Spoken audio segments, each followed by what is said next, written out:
વાત મેળવીને પાકો શબ્દોની ફેલાવે છે ગામમાં. તો આવી જાઓ રાજબેન દેવમોર.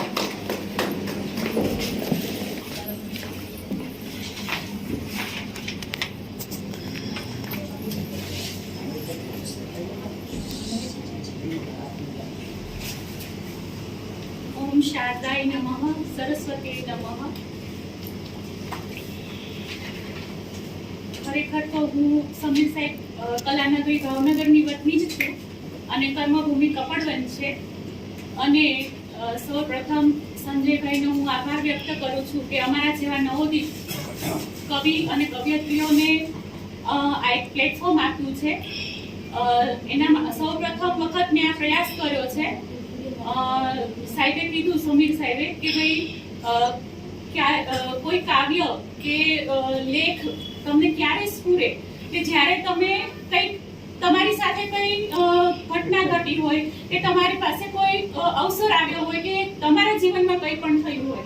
મેં અહીંયા વાર્તા સંગ્રહ અને કાવ્ય સંગ્રહ બંનેમાં મેં મારી કૃતિ પ્રથમ વખત આપવાની રજૂઆત કરી છે.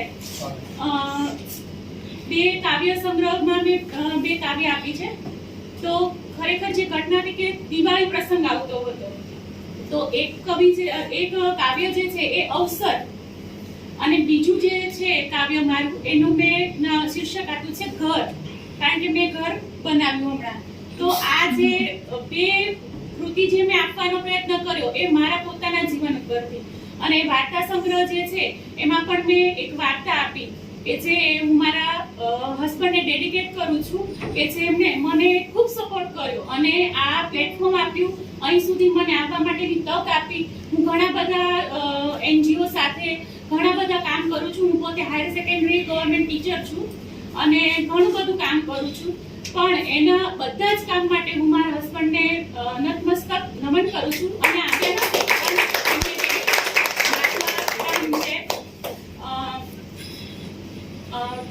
મારી કાવ્ય રજૂ કરું છું.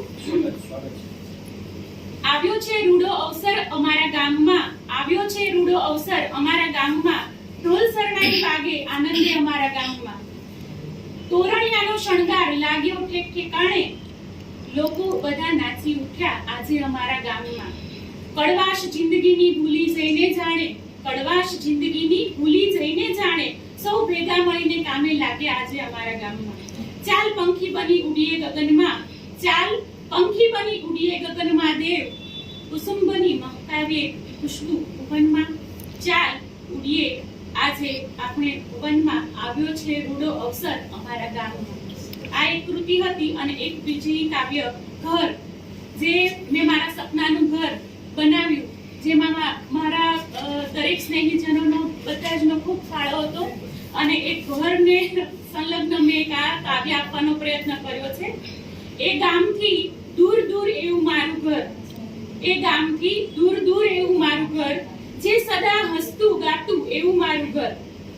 પંખીડા કરે કલશોર ધીમો આજે આંગણામાં, પંખીડા કરે કલશોર ધીમો આજે આંગણામાં, આ નૌકાને કેદ કરે એવું મારું ઘર. મહેમાનોના પગલા હોય જ મારા ઘરમાં, સાચવે તેને પ્રેમથી એવું મારું ઘર. પ્રશંસાના ફૂલો બાંધે મારા ઘરના સૌ લોકો, પ્રશંસાના ફૂલો બાંધે મારા ઘરના સૌ લોકો, આગમાં રૂડું ચમકે એવું મારું ઘર, આગમાં રૂડું ચમકે એવું મારું ઘર. આ બે કૃતિ અને જે વાર્તા છે એ મેં બંને વાર્તાઓ મારા હસબન્ડ ઉપર જ મેં લખી છે.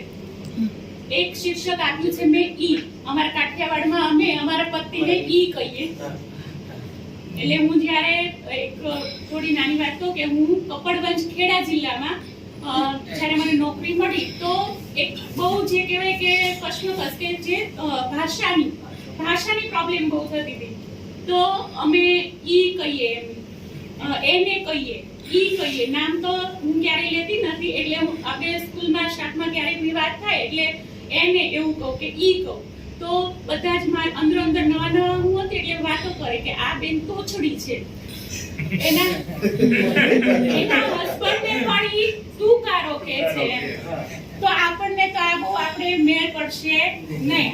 પણ આ આજે એ જે મારા ઈ છે એના થકી જ હું એ ઈ બધા જ વચ્ચે હું આજે ખૂબ હળી મળીને રહી શકું છું અને એ લોકો પણ મારા શિક્ષકો પણ મને સપોર્ટ કરે છે.